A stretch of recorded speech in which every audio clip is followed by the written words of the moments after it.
Good morning to you all. A very warm welcome to Chanakya Forum. And I thank the panelists, Ambassador T.P. Srinivasan, Lieutenant General Kamal Dahar, and Vice Admiral Pradeep Chauhan, who at a very short notice have accepted this invitation to be here and speak on such an important topic.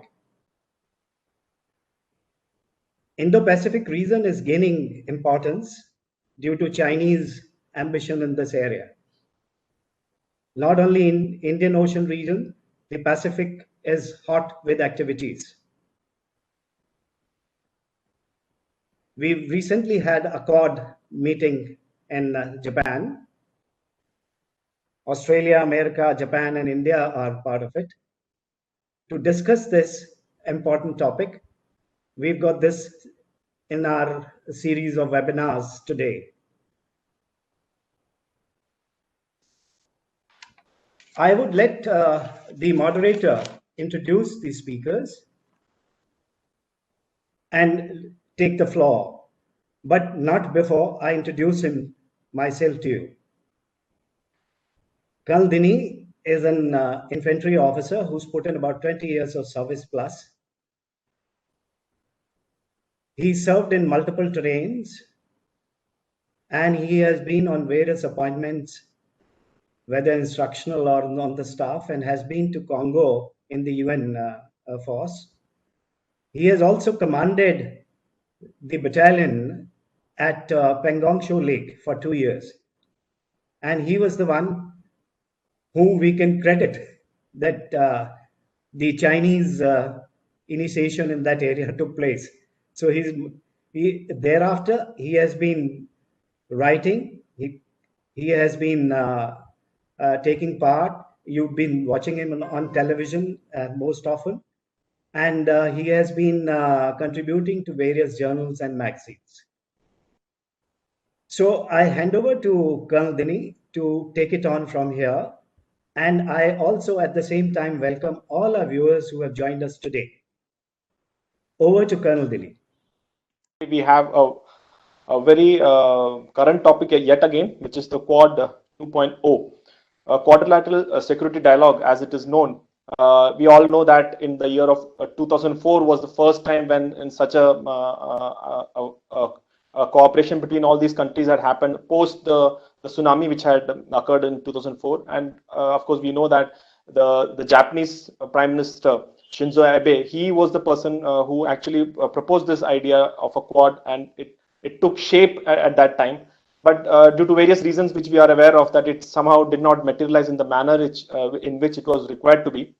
And now, of late, in the backdrop of the Chinese growing influence, or to say even to an extent their growing bullish kind of a nature, and the pandemic which is happening, we again see the Quad being, again being talked of. There was a meeting, as Colonel Tyagi had just mentioned. So we see now again a revival of a Quad. So to discuss this, that whether is it a ideological partnership based on coalition of established liberal democracies, or is it just a closed clique as the Chinese just mentioned yesterday? So to understand this, I think we have a fantastic panel today, and the first speaker to speak on this would be Ambassador T.P. Srinivasan, and he would be speaking on how Quad 2.0 is different from Quad 1, and how is it likely to make an impact in the current geopolitical scenario. A few words about Ambassador T.P. Srinivasan. He is a 1967 batch Indian Foreign Service officer, and during his distinguished career, he has served in many countries. I mean, if I take the names, it is a long list in itself, but just to mention a few: Japan, Bhutan, US, Kenya, Austria, and such countries. He was India's representative at UN headquarters and also in the International Atomic Energy Agency, Vienna. He is presently the head of the Council for Higher Education of the state of Kerala. He's also authored many books, and he frequently writes on many issues. Over to you, sir. Thank you, Colonel Dini, distinguished chairman, and also other friends. I feel very much at home in the company of distinguished soldiers. I seem to be the only civilian here. So you seem to suggest that Quad is going to be a military treaty or alliance That sounds like that when you have such a distinguished array of generals and admirals thinking about this. But it's still not reached there. I think every international organization evolves over a period of time. And very often, the beginnings do not really indicate what the final outcome will be, because it evolves over a period of time, depending on the circumstances. When it began, as you said, at the time of the natural disaster, but then it was obvious at that time itself that there were many common features among these countries, and it had a potential to be a powerful force in the region. So that's my first point. That is, any international organization evolves, and sometimes it goes in a direction which is not expected also. Remember, at the time when ASEAN was set up, it was considered to be an American setup, but now ASEAN is a very distinguished regional group. SAARC came up with great expectations, but did not materialize. So these things happen, that is true. But the second point is that the irony is that this Quad is now driven entirely by China, because China can immediately stop the growth of this organization by just changing itself. Because the problem now is at the time of the pandemic, the Chinese behavior, not only on our border, but also in the South China Sea, as well as elsewhere, has created an impression that there is a need to contain China.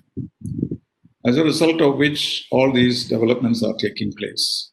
So if China can decide today that it will give up its policies and efforts to dominate the world or overtake United States, etc., and continue their rise in a peaceful manner, I think all of us will be much relieved, and there will be no need for Quad 2.0. So that is the irony of it, that China, if it wishes, can let it grow by continuing their foreign policies, present policies, and they can also stop it, because everybody will be relieved that it does not have to take an anti-Chinese posture. These four countries, we have to remember that US, Japan, Australia, and India have very deep involvements with China, not only economically, but also in very many other ways. To ourselves, I think all the four countries will want our relationship with China to grow. And that is why you see a general reluctance to jump onto the bandwagon of a Quad 2.0. There is still, everyone is holding back, except the Americans. Of course, if you look at the Tokyo conference, you will find the most aggressive posture was taken by the United States. And they are already presuming that this would be an alliance of some kind, in which all these countries will cooperate. So, but the point is that it is the only country with a border which has been the least, shall we say, critical or decisive about the role of the group. So this is significant because India has always tried not to provoke China right from the beginning. Even when the Dalai Lama came to India, did not make him head of state in exile, basically because we didn't want to provoke China. So if you look at the whole history, you will find, in spite of all of whatever has happened, we haven't taken a very direct adversarial relationship. And we have tried out various years and various treaties and various cooperative understandings, etc. We have tried to move on with our normal relationship, particularly in the economic field, trade, etc., in order to not to provoke China into any precipitate action.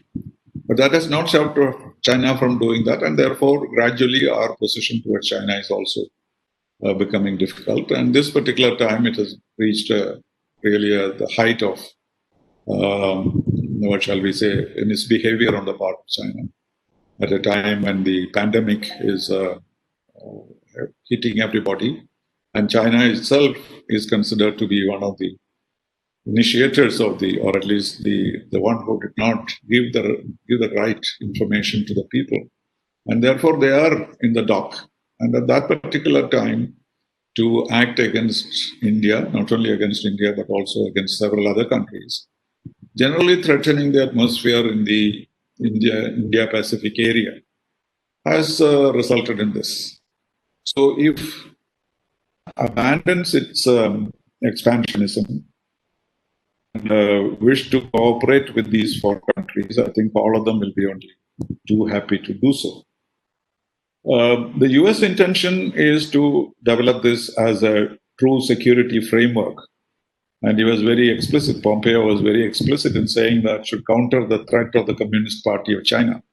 Increasingly, the Americans keep talking not about the Chinese government, but about the Chinese Communist Party and the People's Liberation Army.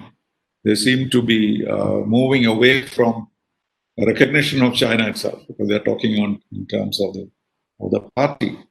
So it remains to be seen whether the new administration will continue the Pompeo line or it will take some other policy. And so that is another factor. When we talk of 1-0 and 2-0, the two major factors which would affect any evolution of the group, one is the pandemic, its reach and extent, and who survives, and what is the demographic structure of the world at that time will be. And the second and more immediate development would be what happens to the US elections. So even though Tokyo meeting has brought about a new kind of thinking, but on the basis of a structure, on the thinking of a structure, they have not yet moved forward, basically because of this. I think they might be waiting for the US administration, what turns out, because Trump had lost interest in any kind of international alliances or groups. But Biden may be different, and his attitude to China may be also different. At least it will be predictable, thank God, because that is the biggest problem that we have with Trump. Japan, of course, is as cautious, if not more cautious than India, because India did not say that we are not thinking of any specific country when we are talking about this. But Japan went out of its way to say that we are not thinking of any particular country. And that's also because there's a new prime minister. He is not as open as Mr. Abe is, though he has promised that he will follow Abe's foreign policy. And therefore, it follows that he will also be friendly with India, friendly with Australia and others. And Australia has been a big turning point recently. Because Australia had become very, very close to China at a particular point. Their trade has been very high. And whenever there has been criticism of China in various areas, Australia was ambivalent about China's future activities and the threat that the rise of China will create for the Indo-Pacific region. So now Australia's position is somewhat next only to the United States in being very, very aggressive. Their honeymoon is over, and now there is greater defense expenditure has been greatly increased. And on the Uyghur issue, Australia has become very vocal. And so all indications are that Australia is more than willing for Quad 2.0. India, of course, was the most, what shall we say, non-committal in a sense, or at least very gentle about talking about Quad. This was in a bit way a surprise because India is the worst victim of Chinese expansionism and arrogance at this point. And therefore, one would have expected that we would try to give the lead for our military understanding. But obviously, we still have decided to remain calm and contribute to a multilateral cooperation in the region. And Shankar spoke more about all other issues except military cooperation. and also in an inclusive kind of manner in India Pacific. And therefore, the signal given is, of course, everybody expected that India would be very upset and very angry, and therefore maybe support this new incarnation of the organization, of the arrangement. But that didn't fructify. But it's very clear that defense cooperation will certainly be part of our vision. And it may make us more active in pursuing the quadrilateral. But of course, as you all know, one consequence of whatever has happened recently is that we are being pushed by China into a US embrace. Because we had become quite close to United States in 2016 when Prime Minister Modi talked about new music in India-US relations. But then after that, he tried to balance it with Wuhan and Sochi and all that. And but now we see that we like it or not, we are moving very much into the American influence and started various other. Of course, not that we expect them to fight the Chinese, but we are diversifying our relationship, and to a certain extent, we are growing, more and more dependent on the United States. And on this agreement on 5G, which has been signed with Japan, is a very clear signal. In addition to all other economic sanctions or taken to the Chinese, that war strategy is changing. So we will move, I'm sure, with determination, but with restraint. And I think our position will become clear only after what happens on the border, whether the Chinese disengage at all, and also the position of the United States, as well as the whole challenge of the pandemic. I think India's position will evolve after that, but though Mr. Jaishankar did not say it in so many words, the direction that we are taking is very clear. What will be determined? India's hesitation will be kind of dilute.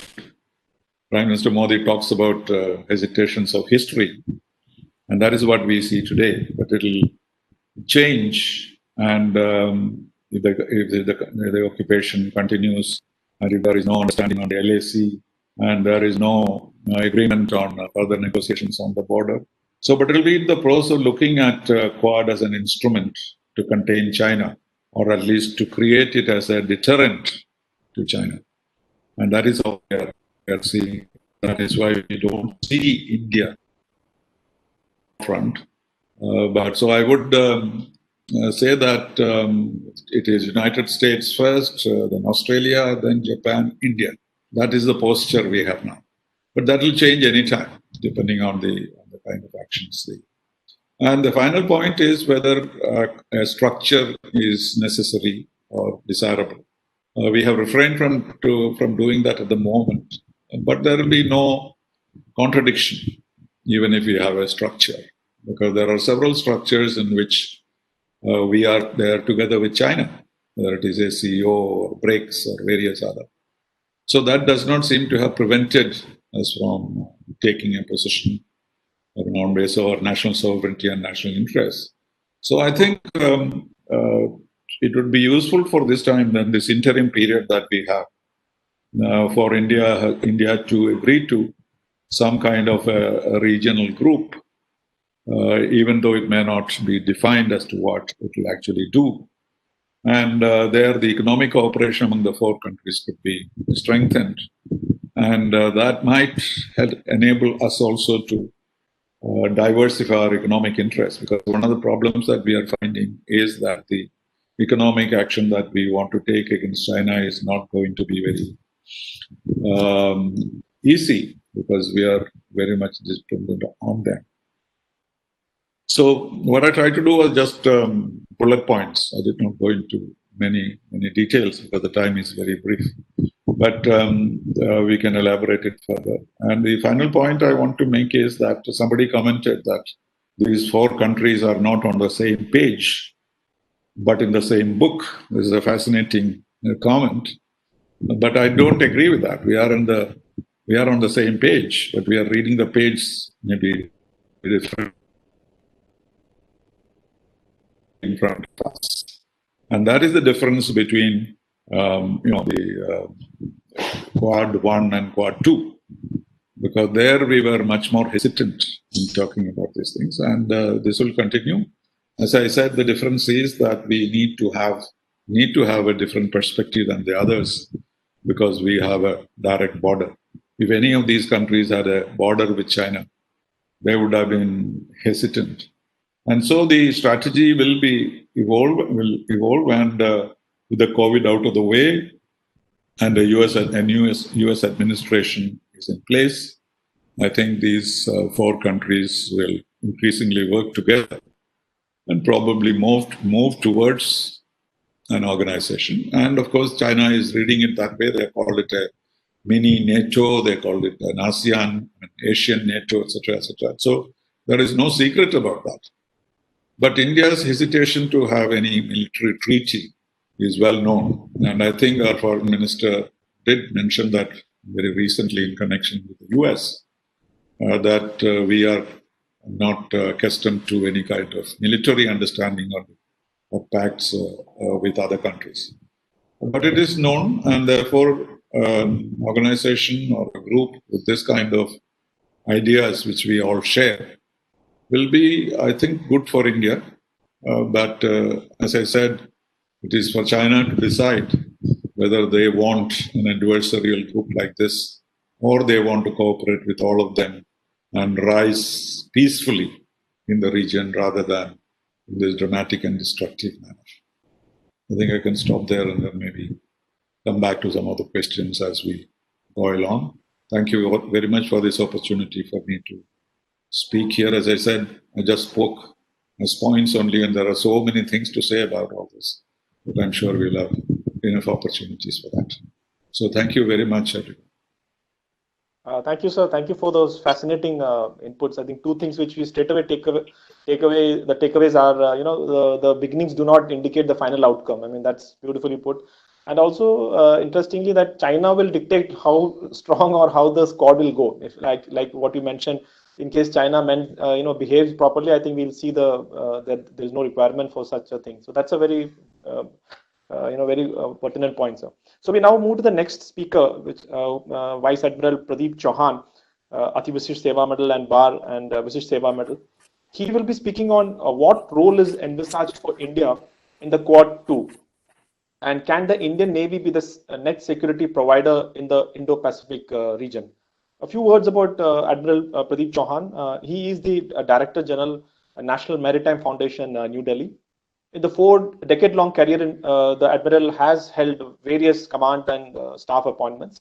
He has been the Chief of Staff at the Western Naval Command and the Commandant of the Indian Naval Academy at Erimala. He conceptualized and executed the Indian Ocean Naval Symposium. And the Admiral is also a prolific writer and a visiting faculty at some of the premier defense institutes in India. Over to you, sir.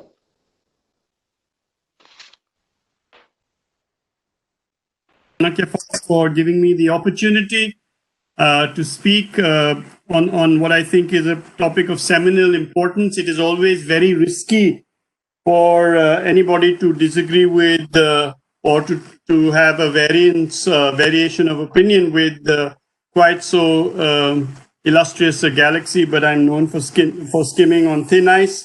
So I am going to try and do just that today. When I want to say quite a few things which are different. The first is I have very sharply divergent views on the fact that all of you seem to think that this Quad is a function of China. It might well appear to be so right now, given the fact that we ourselves are obsessing about China. But I think that the Quad is about establishing and maintaining a fundamental liberal rules-based order where the rules are not set in any given country's capital, but are arrived at consensually by the international community as a whole. I think that the Quad recognizes that security issues, first of all, it recognizes the fact that this relationship is not exclusively, obviously, but it is very predominantly a maritime issue. And most Indian interlocutors and experts are less than completely comfortable with discussing issues in the maritime predominance, if not in the maritime domain itself.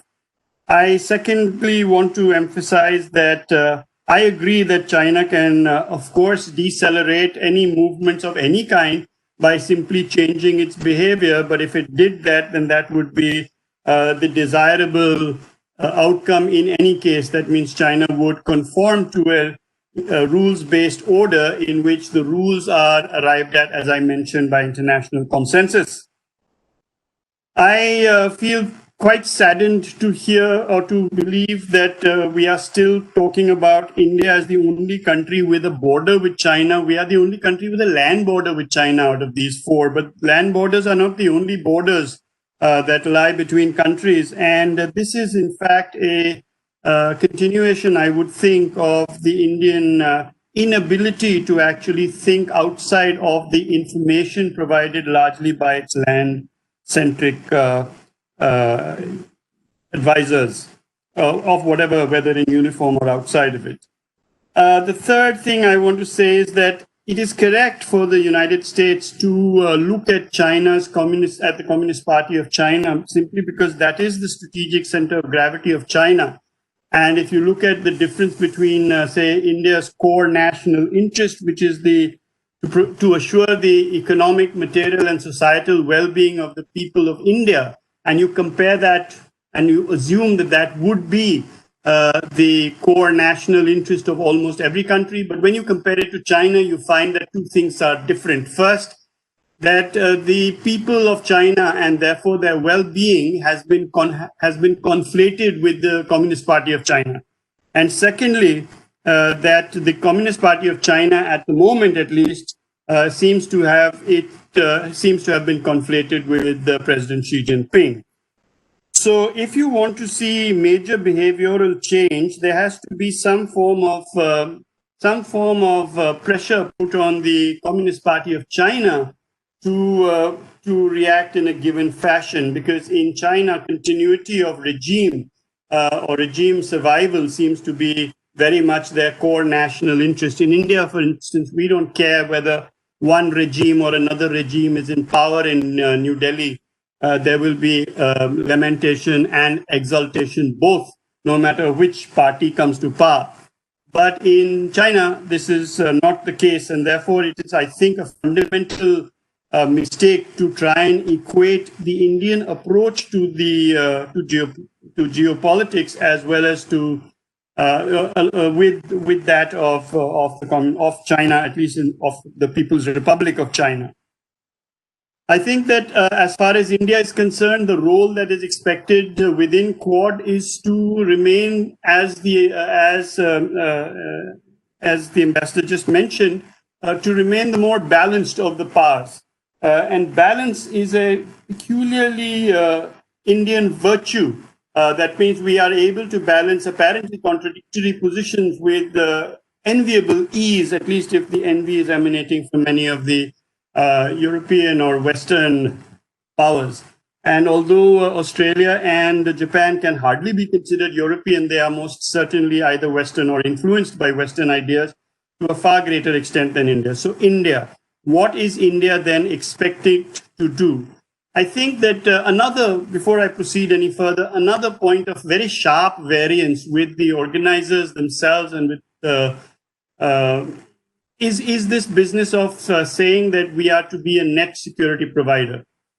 I think it is. This is a media-generated phrase, net security provider. If you see the manner in which this particular phrase evolved, it started off with the Shangri-La Dialogue speech by Robert Gates, who was then the Defense Secretary of the United States, which is, of course, a ministerial position, where he said that India is well shaped to be or well positioned to be a net provider of security. So now when you say net security provider, you have to decide where you want to put the hyphen. Are we a net provider, hyphenated, of security? Or are we a net security provider? So which one are we? Because these two have completely different meanings.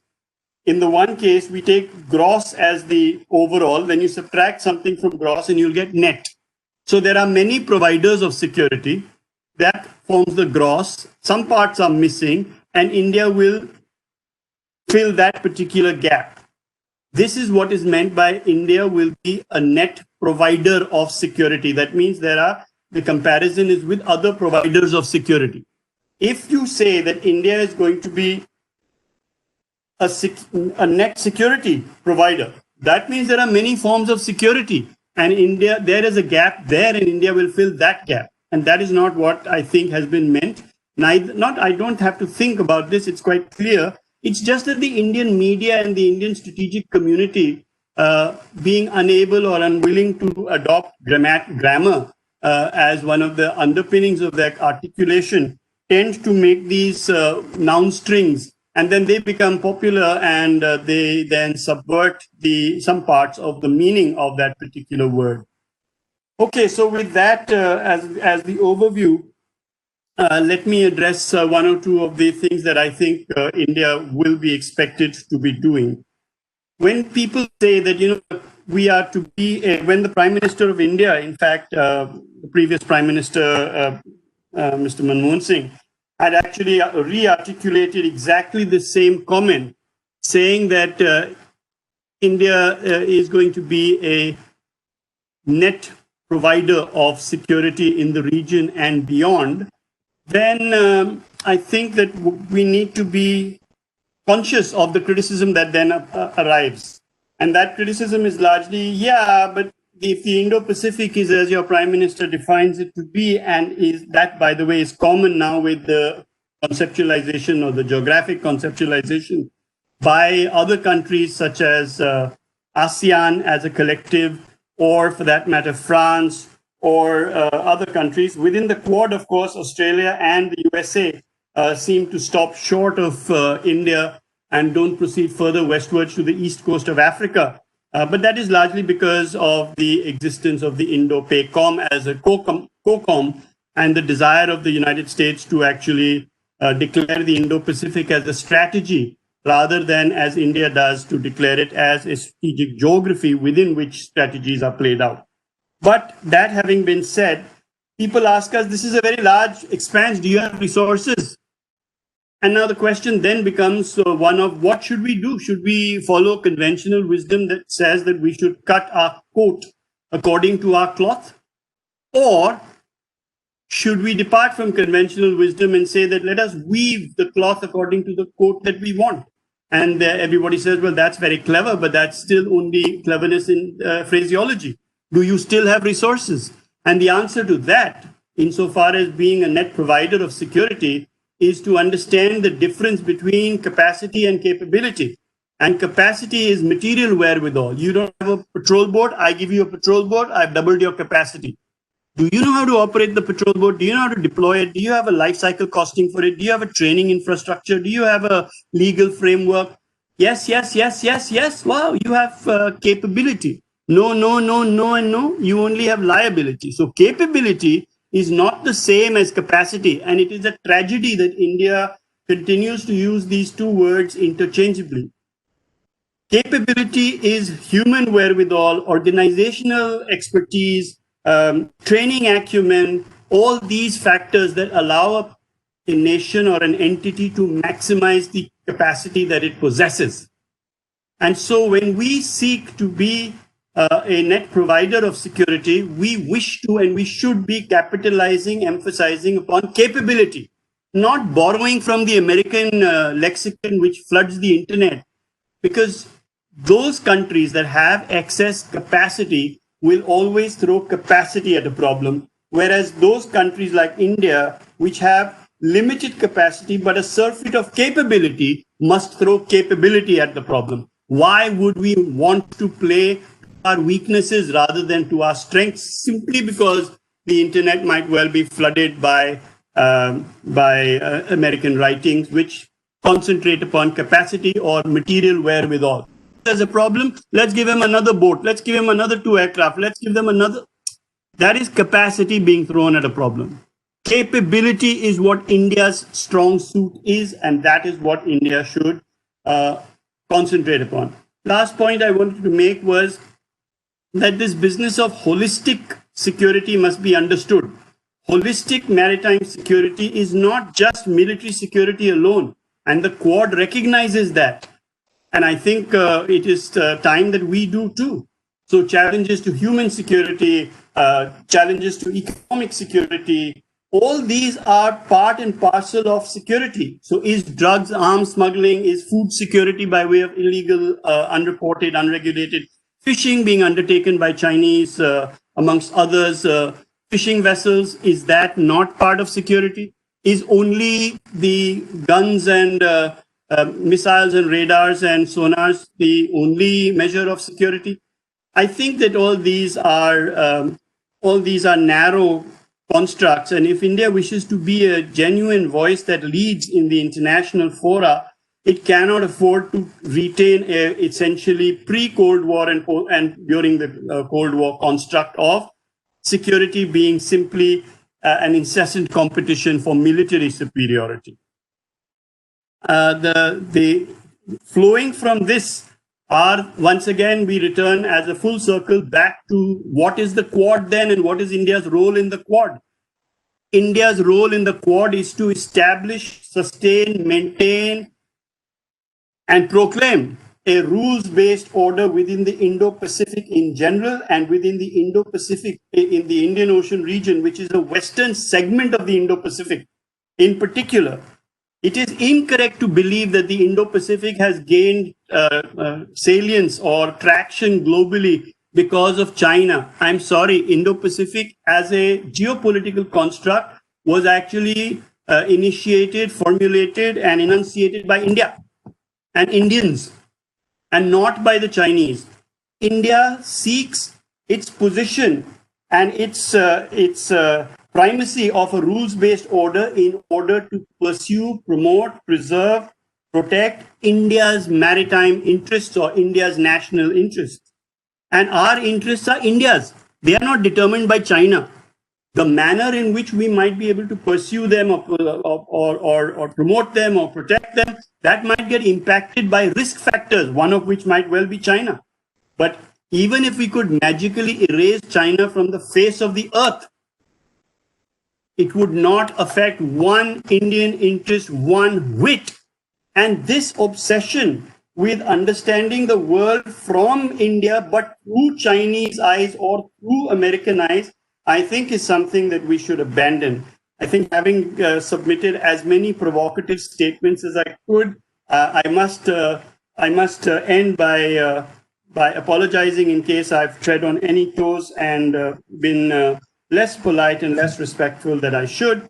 I obviously have the greatest respect for all sorts of variations, but I feel that what I said is worth at least considering. Thank you very much. Thank you so much, sir. I mean, it is definitely views, very strong views. And here in Chanakya, we do have, that's why we debate here. And in the last webinar also, I said, and that here we can debate with decency, unlike in a TV show wherein everybody is pouncing on each other. But here we can definitely debate with decency and disagree. So quite a few points, sir. I mean, an interesting point of net provider of security. That's quite a good one. And of course, the capacity and capability one. So now we move on to the next speaker, who is Lieutenant General Kamal Dawar, Param Vishish Seva Medal, Ati Vishish Seva Medal. He will be speaking on is Quad 2 an Asian NATO? Is basically a Chinese perspective, that what they call an Asian NATO. So he will be speaking on that. And also, what are the long-term implications in the Indo-Pacific region? A few words about General Dawar. He is an Armored Corps officer. And interestingly, he was the first Armored Corps officer to be sent as the General Officer commanding of the entire Ladakh sector. He commanded a corps which was responsible for the defense of Punjab. He was also the Director General Mechanized Forces for a short while, and after that, He was picked up to raise the Defense Intelligence Agency, and he was its first DG. He's a prolific writer and has authored a book on Pakistan deep state called The Tryst with Perfidy. He currently heads the Delhi Forum for the Strategic Studies. So over to you.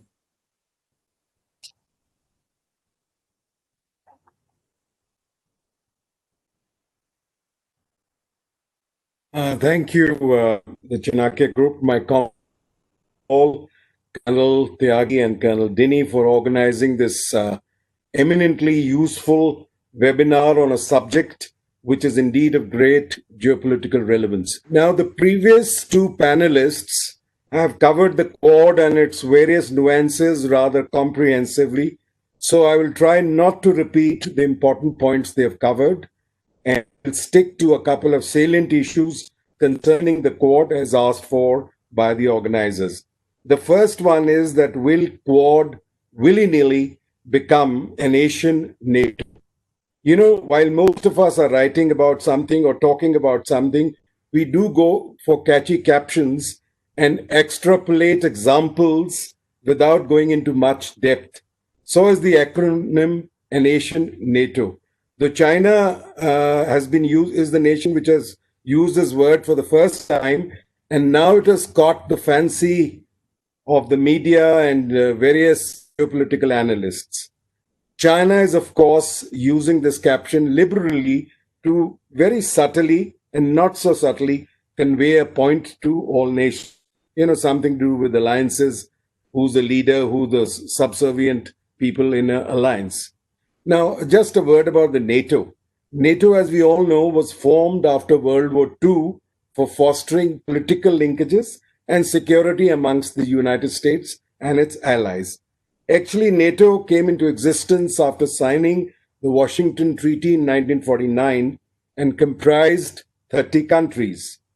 The adversary was the Soviet Union, and with the commencement of the Cold War, the rise of the Soviet Union and its military and nuclear power gave NATO all the reason to develop adequate military linkages with each of its member nations. Now, the formidable Soviet Union disintegrated in the early 90s. NATO, however, still continues to exist, though it has lost much of its teeth and its relevance. However, since the last few years, not only for the United States primarily and its allies, a global competitor and a viable threat to the United States' sole supremacy in the world has emerged, Communist China. Now, with China's overly hegemonistic, assertive, and ambitious strategies, China scoffing at any rules-based maritime order and flexing muscles off and on, especially in the Indo-Pacific region, it is time, now please, this is my view, it is time for the Quad to forge closer military alliances to thwart China's expansionist tendencies. So call it what you may, the four nations must join in to vastly increase by synergetic endeavor their military capabilities, intelligence sharing, reconnaissance and surveillance capabilities, logistic assistance to each other, and above all, as we all know, being from the forces, a degree of interoperability amongst each other. You see, NATO was an alliance among many small nations under the security umbrella of the United States. Now the Quad has currently only 4 member nations, but they are all reasonably, I would say, militarily, economically effective. Of course, barring the US, just a point to note is that the combined defense budgets of the 3 nations, that is India, Japan, Australia, is still lesser than China. But I do feel strongly that it's time for the Quad to forge much closer military linkages to ensure their economic and maritime interests in the Indo-Pacific, result to keep China at bay. So we must have Malabar type of naval exercises. They must be held every year to enhance interoperability and, importantly, send a very strong message to China. We're not being provocative. We don't want a war, but neither are we going to take China's bullying. So let's not worry too much if China calls it a nation NATO. Let them call whatever they wish to. Though at the moment I would just add here that it's premature that Quad will become an ancient NATO very soon. However, we must also encourage nations like Vietnam, Indonesia, Philippines, Myanmar, Singapore, who also have some problems or the other, also to join in. Even Bangladesh at a later stage. Now, this is what we can call Quad Plus. Now, I have no hesitation to add that India must discard its reticence in help forging this military alliance. Now, at the just concluded Foreign Ministers Conference in Japan to discuss the Quad, and both our distinguished panelists have referred to it, alluded to it, to discuss the Quad. Surprisingly, our Minister for External Affairs, Mr. Jaishankar, was the most mild in his speech and did not name China even once, what to talk of criticizing them. And as also been already been brought out, it was the US Secretary of State Mike Pompeo, of course, who cautioned with adequate assertiveness all regards China's intentions. He stated unequivocally that China's exploitation, corruption, and coercion must be curbed. Now, all four nations have either border or major trade problems with China. I feel today that today's and equally the future's strategic compulsions dictates the militarization of the Quad. Now, the other point you mentioned was the strategic implications of the formation of the Quad for the Indo-Pacific. Now, I feel it's a long-awaited step to ensure a rules-based order in this vast strategic maritime space. Thus, a security fabric is essential. This grouping is essential to curb, which all of us have keep talking about, but we do nothing much about it. So this grouping is essential to curb the imperialistic and expansionist tendencies of China, which wishes to place the United States as the world's premier superpower. Now, the Quad can also be, once it gets formalized and the structure is in place, it can also be an engine for peace, for stability, for a rules-based maritime order, and better economic ties between the countries of the littoral. Now, this will also put some curbs on China in annexing islands and reefs at its will and bully the many smaller nations which are located on the African and the Asian coastline. The Quad will ensure balancing as regards China is concerned for the entire world. Now, importantly, now this is a point I wish to, a suggestion I have, the Quad also must look at alternatives to China's border and road initiative and other economic strategies it employs to rope in smaller nations in its fold. As we all know, China is also making frantic efforts to get over its Malacca dilemma with the China-Pakistan economic corridor coming up. Please do remember that strategic opportunities do not exist forever. Now, meanwhile, as India is concerned, it will have to carefully tread the ground between strategic autonomy and an essential alliance between friendly nations to keep China's hegemony at bay. China is the free world's major threat. So let's not downplay it. Any sluggishness today in handling China will impose heavy costs to the world in the future. We must realize this strategic reality. Thus, this nascent alliance of democracies in the Quad must be militarily bolstered to counter China's assertiveness. Finally, I would like to just add here that India must never forget the lessons of history in dealing with China. And digressing slightly from the Quad, let not 2020 be a repetition for India of 1962. Thank you. Thank you, sir. That's really a strong push for more military engagements within the Quad. So now we can go for some questions which some of the participants have posted. And also to Ambassador Srinivasan, sir, would you like to add any point which was there? I saw you making some notes. If there is so, you can take a couple of minutes, because I think being the only person from outside the force, I think it is my I think I'll be fair enough to give you a chance to speak once more, sir. So if I saw you making notes, so sir, go ahead and just make a quick point, whatever you want to say, sir. In the meantime, we'll take the questions. Okay, am I all right now? My mic is on? Yes, sir. Yes, sir. The point I want to make was the Admiral made much of his opposition to what I said or what I was saying. But there is nothing in it. I didn't see anything in it which is so dramatically different that he had to be so emphatic. No such thing. He also talked about China. He said China is irrelevant, but he talked only about China.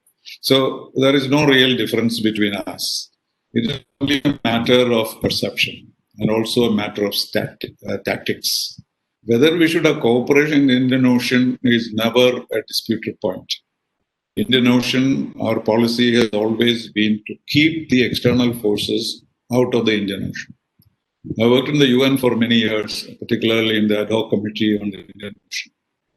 Our focus was very much on keeping external forces out of the Indian Ocean. Of course, we did not succeed in it, but that was a major point of our policy at that time. And so the zone of peace concept was developed like that. So it's nothing new to say that Indian Ocean is very significant and cooperation in the Indian Ocean is necessary. But the new element is China. So why are we underplaying it? As the General said, China is the point, otherwise there would have been no Quad. There would have been another organization. Indian Ocean as a zone of peace would have succeeded. And it would have been a non-aligned initiative where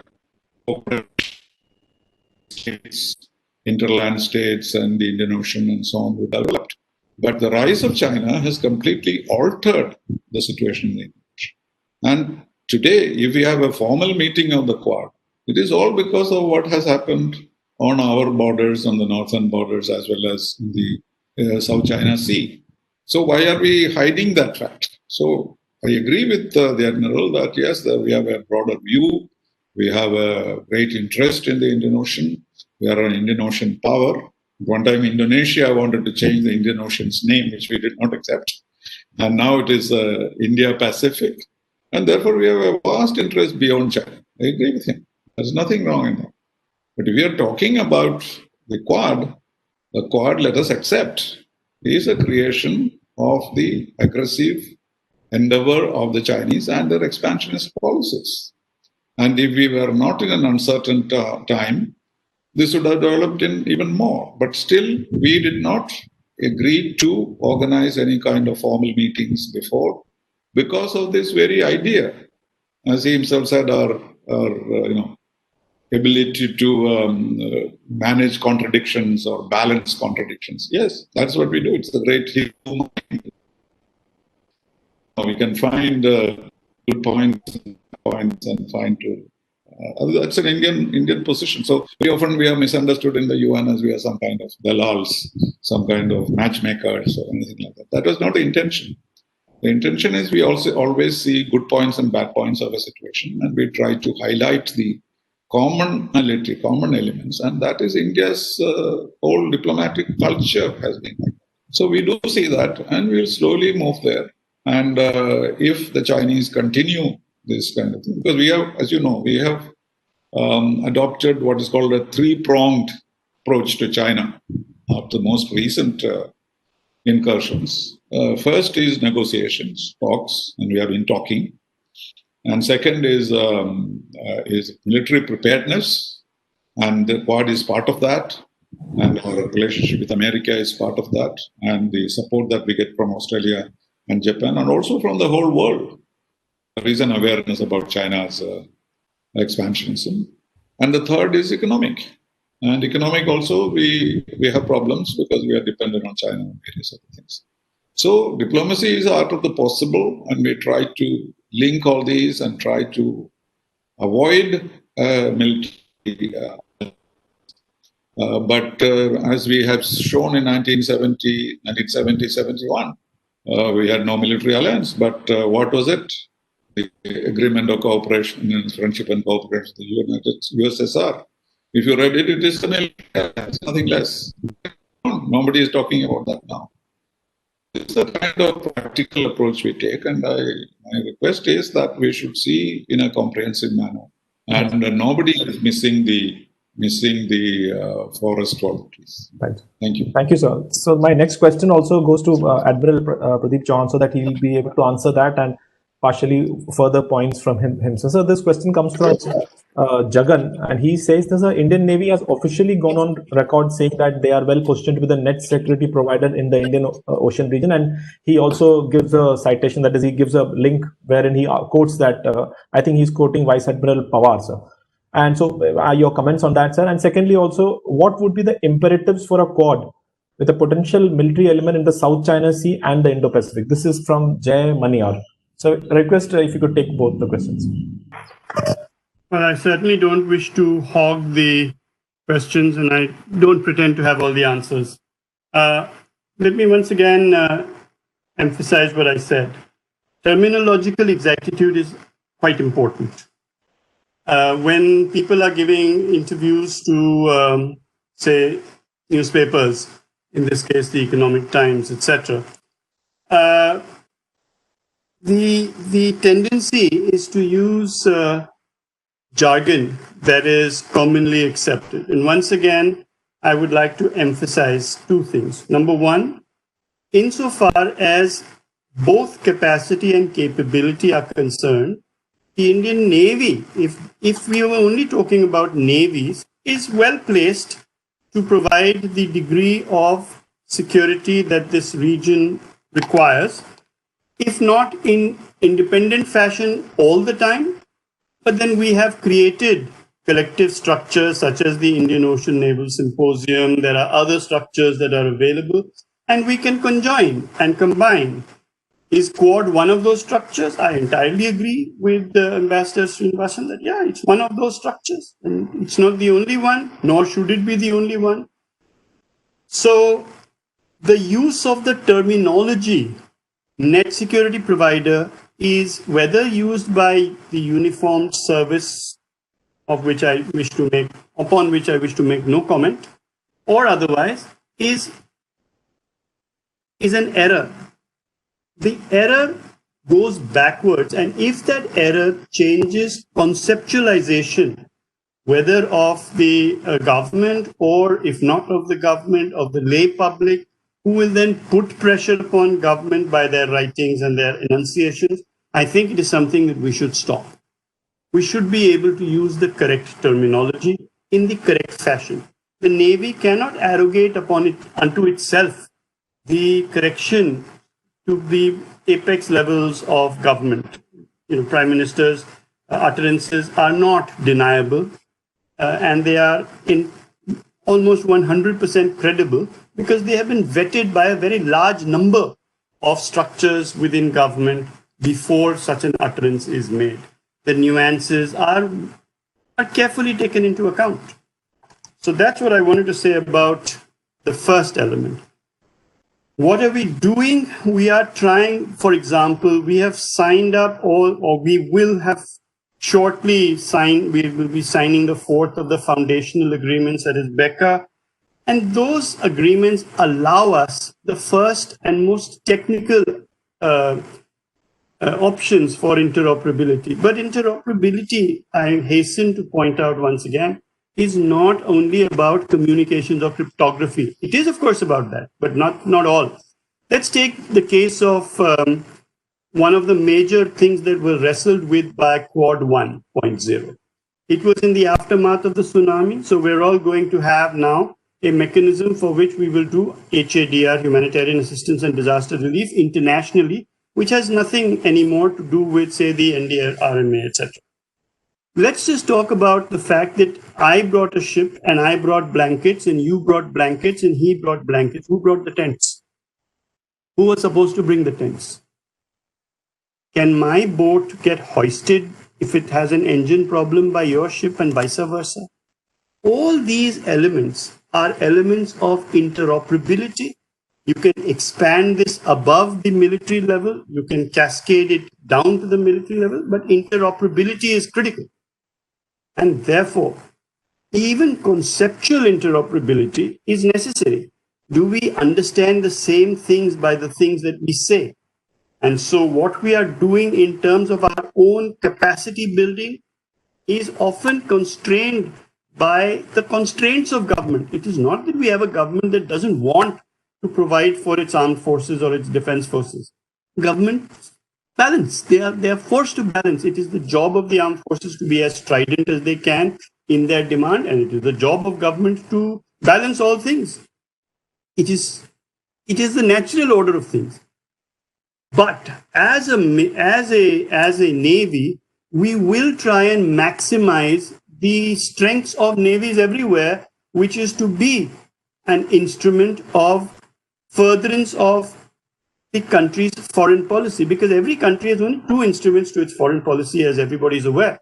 Either you have diplomacy and the military, and neither of them can be substituted for foreign policy. These two instruments aren't in two different stovepipes. It is not the military's aim only to prosecute conflict and diplomacy's aim only to prevent conflict. Very often diplomacy is used to shape conflict. Very often militaries are used to avoid conflict. Therefore, the Indian Navy does precisely this in the long term, in the middle term, and within the constraints that apply to it in the short term as well. So are we building capacities, capabilities, relations on the Navy level with our neighbors? Of course we are. Of course. What is IONS all about? It allows very different regional, sub-regional structures with very different problems to have a common forum in which to address things. And my last point is, what would be the imperatives for a Quad with a potential military element in the South China Sea? Okay, so in the South China Sea, this is my personal belief, vis-a-vis Chinese behavior. This is only what I think. I think that we should be quite clear that India needs to enhance its strategic signaling. And therefore, it is my belief that the Indian Navy should be seen in conjunction and not alone with partners, not necessarily only with Quad, but absolutely with Indonesia, with Philippines, with Vietnam, with Singapore, operating in the South China Sea to provide requisite strategic level signaling to China that we are not going to be alone. Insofar as combat is concerned, we would be extremely imprudent to have military capability being applied by India in the worst possible situation where the maximum advantages accrue to China. We must find ways, and we do have ways, of impelling and compelling China to commit naval forces into the Indian Ocean, Western Indian Ocean, compel them, where they are without advantages and we are with maximum ones. I mean, why would we not have that as a basic approach? It's the fundamentals of maneuver after all. Thank you. Thank you, sir. Thank you for those questions, sir. So my third question is to General Dawar, sir. So you spoke of ASEAN plus, Quad plus. So will Quad get support from ASEAN? And more so because countries like Indonesia, they have made statements like Quad is a potential strategic coalition of outside powers without the ASEAN's involvement. So how do you see that, sir? You know, the Indo-Pacific is really one geographical, vast strategic construct. Now, so to say that, the countries from outside and all that, fine, maybe geographically, but they're interlinked. Their trade is interlinked, their economic linkages are there, and we can always develop, Quad. For example, if the ASEAN joins up with the Quad, it'll be a very good thing. And that's what I had also mentioned, that what are the Chinese doing? How they're trying to ensure their economic domination by their border road and the initiative BRI. Now the fact remains that why cannot Quad also think of some economic initiative so that the smaller countries on the African coastline and Asia and the countries you just mentioned, they can also join in. They also see some economic benefits out of the Quad. It is not just militarily structured organization. The Quad can be comprehensive, all embracing sort of organization in which the economic ties are fostered and furthered, and the smaller nations also get something to do, their economic betterment. And that is why we must find an alternative. That's what I mentioned in that.